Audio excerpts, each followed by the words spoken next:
নমস্কার, কেমন আছেন সবাই? আশা করি সবাই খুব ভালো আছেন এবং গোপালের দয়ায় আমিও খুব ভালো আছি। তো আজ হচ্ছে জন্মাষ্টমী। এই দেখুন, জন্মাষ্টমীর দিন সকালে আমার গোপাল ঘুম থেকে উঠে গেছে এবং এখন আদর করছি। একটু নিয়ে আদর খেয়ে নেওয়ার পরে এবার ওদের অভিষেক করাতে বসবো। গোপালের পঞ্চামৃত অভিষেক হবে। প্রথমে ঘি দিয়ে দিলাম একটু। এই যে আমার 2 গোপাল, আর ওখানে আছে আমার পুরনো রাধাকৃষ্ণ, অনেক দিনের এটি। এখন সবাইকে ঘি মাখিয়ে দিলাম। এবার মধু, তারপরে দই, দুধ, গঙ্গার জল দিয়ে গোপালদের ভালো মতন অভিষেক করে দেবো। যেহেতু যে জন্মদিন বলে কথা, তাই জন্য একটুখানি তো অন্য রকমের কিছু করতেই হবে। নর্মাল দিনকে যেরকম আমরা এমনি গঙ্গা জল দিয়ে স্নান করাই, আজকের দিনকে আমরা চেষ্টা করি গোপালকে একটু পঞ্চামৃত জল, গঙ্গার জল, তারপরে হচ্ছে ডাবের জল, মিশ্রির জল ইত্যাদি ইত্যাদি দিয়ে স্নান করানোর। তো এই দেখুন, ঘি মধু মাখানো হয়ে গেছে। এবার দই দিয়ে দিলাম। দইটা পরে দেওয়ার কারণ হচ্ছে যেহেতু এই ঘি মধু মাখানোর পর দেখবেন গোপালের গাটা একটু তেল তেল করে, তো সেইটা যাতে না হয় এর জন্য এই ঘি মধু মাখানোর পরে তারপর টক দই মাখানো হয়, যাতে এটা ঠিক মতন করে পরিষ্কার হয়ে যায়। এবার এই দেখুন, দই মাখানো হয়ে গেছে।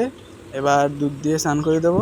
এটা আমাদের এখানে গোয়ালঘর থেকে কাঁচা দুধ আনা হয়েছে গরুর, সেই দুধ দিয়ে এখন সবাইকে স্নান করানো হবে।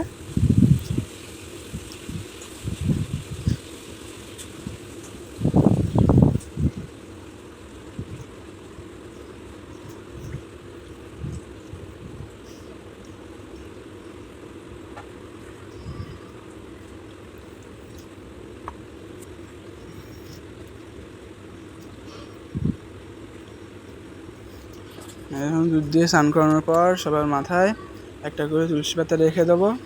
এবং আমি যে কটা জিনিস অভিষেক করে দিয়েছি সব কটার মধ্যেই একটা করে তুলসী পাতা রেখেছি। এই দেখুন, এবার মিশ্রি ভেজানো ছিল, সেই মিশ্রির জল দিয়ে গোপাল রাধা মাধবকে স্নান করাবো।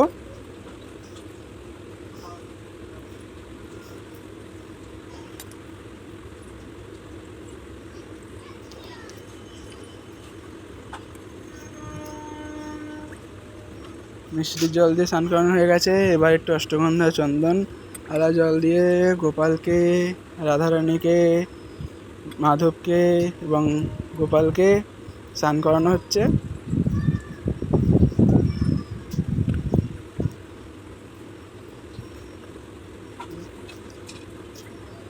স্নান করানো হয়ে গেছে। এবার গঙ্গা জল দিয়ে ভালো মতন করে পরিষ্কার করে নেব। তারপরে নতুন পোশাক পরানো হবে এবং ফুলমালা দিয়ে সাজানো হবে।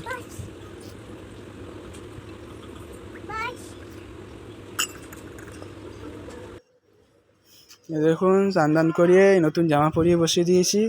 আজ যেহেতু জন্মাষ্টমীর পরের দিনই ছিল শিল প্রভুপাদের জন্মদিন, তো এর জন্য ওনাকেও বসানো হয়ে গেছে।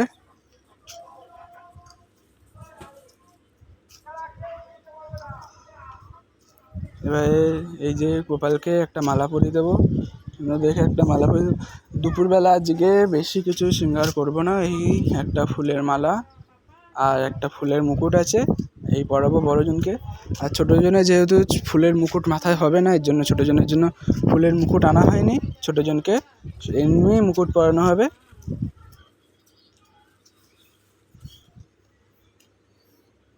ছোটোজনকেও একখানা মালা পরিয়ে দিয়েছি, আর গুরুদেবকেও একখানা মালা পরিয়ে এবার আমার রাধারানী আর মদনমোহনের জন্য একটা পদ্ম ফুল দিয়ে দিলাম। এই যে এটা হচ্ছে বড়জনের ফুলের মুকুট। হ্যাঁ, আর এই যে হলুদ জামাটার কথা বলছি, এটারও একটা ঘটনা আছে। তো আমি গোপালের এই দুপুরবেলা গোপালের জন্য দুপুরবেলা সত্যিকার জামা আনিনি, যে বাড়িতে পুরনো জামা ছিল, ভেবেছিলাম কি দুপুরবেলা ওই জামাটা পরিয়ে দেবো আর সন্ধ্যেবেলা নতুন জামা পরাবো। তো আমি সেরকম মতোই এখন হলুদ রঙের জামা বেঁচেছিলাম, হলুদ রঙের জামা আর হলুদ রঙের ফুলের মুকুট নিয়ে এসেছি। কিন্তু ঠিক জন্মাষ্টমীর দিন সকালবেলা গোপাল নিজের থেকে আমার মাসির কাছ থেকে, মানে আমি কি বলবো, আমার মাসি ওই দিনকে সকালবেলা দুখানা জামা দিয়ে গেছে। দেখুন, বড়টার জন্য হলুদ রঙের আর ছোটোটার জন্য কমলা রঙের। আমি তখনই বললাম যে দেখো, আমি গোপালের জন্য জামা আনিনি, কিন্তু গোপাল নিজের জামা ঠিক নিজে জোগাড় করে নিয়েছে। তো এই যে, তো আমার গোপাল এরকম ছোটো মিষ্টি একটুখানি দুষ্টুমি করে। তো এখন সাজানো হয়ে গেছে, এবার ভোগ দিয়ে দিয়েছি। জন্মাষ্টমীর দিন আমরা দুপুরবেলা সামান্যই ফল মিষ্টি এসবেরই ভোগ দিই। তো সেই ভোগ দেওয়া হয়ে গেছে এবং সব ঠাকুরকেও শৃঙ্গার করা হয়ে গেছে। সবাইকে দর্শন করুন। আর যেহেতু শনিবার ছিল, এর জন্য মা তারারও পুজো হয়েছে।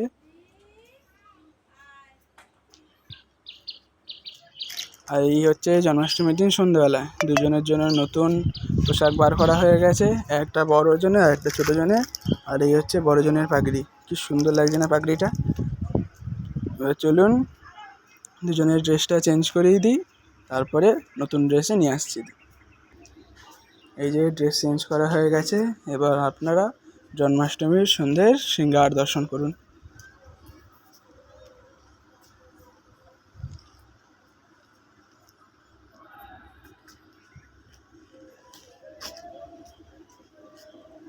এক এক দিন আমার গোপালকে এত সুন্দর লাগে যে আমি নিজেই সাজাই আর নিজেই ওদের দিক থেকে চোখ ফেরাতে পারি না, মানে এক নজরে তাকিয়ে থাকি ওদের দিকে, এত সুন্দর দেখতে লাগে। দেখুন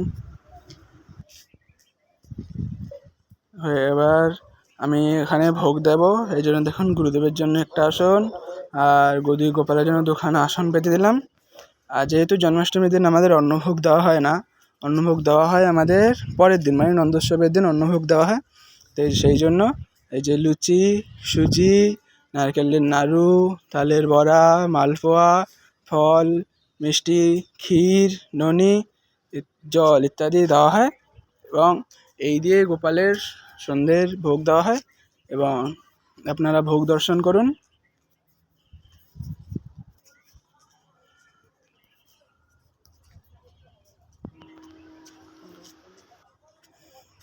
ভোগ দেওয়া হয়ে গেছে, এবার আমি এখানে পঞ্চপ্রদীপ সাজাতে বসেছি, যেহেতু আরতি করব তো পঞ্চপ্রদীপটা সাজিয়ে নিচ্ছি।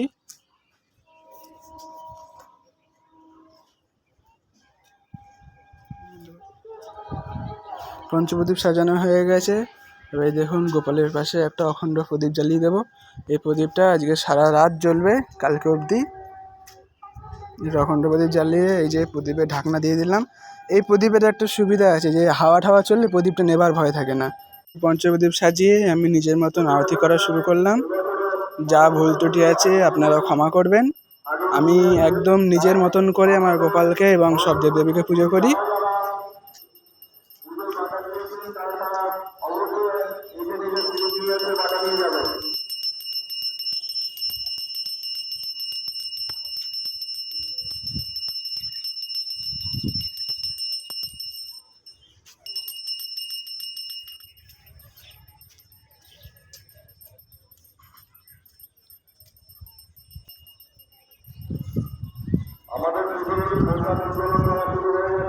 এই আরতি শেষে এখন শঙ্খ বাজিয়ে জন্মাষ্টমীর পুজো শেষ করব।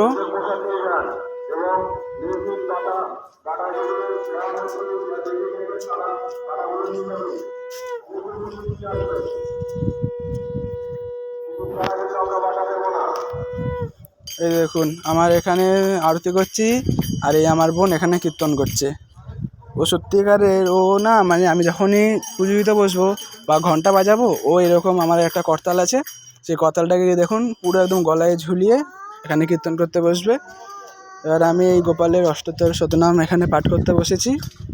আমি এখানে পাঠ করছি আর এই দেখুন এখানে কীর্তন করেই চলেছে এরমভাবে, একবার ঝুনঝুনি আর একবার করতাল। এই দেখুন ওকে বললে ও শোনে না।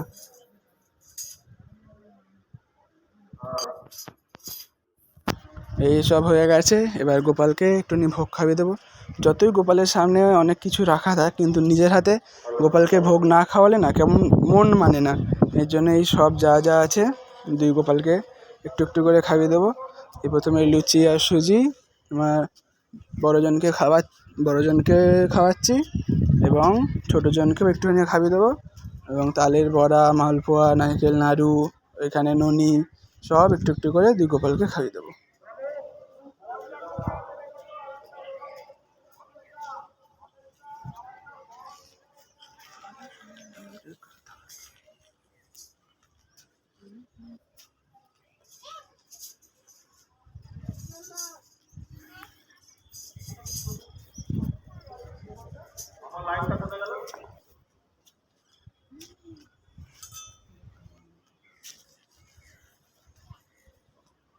এই ননিটা যে খাওয়াবো এর জন্য চামচ খুঁজে পাচ্ছিলাম না, এর জন্য আমাদের এই আচমন কাপের যে চামচটা সেই চামচটা দিয়ে দুজনকে একটু একটু করে খাইয়ে দেবো। নাই ফোন নাই কে নিয়েছে বাবা নিয়েছে ও মা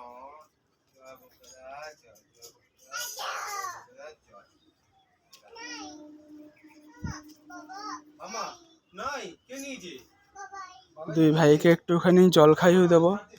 আর আমার যেহেতু আমাদের বাড়িটা একদম লাইনের পাশে, তাই জন্যই ভয়েস ওভার দিতে গেলে খুব অসুবিধা হয়, যেহেতু যখন তখন ট্রেন চলে আসে। তো আপনার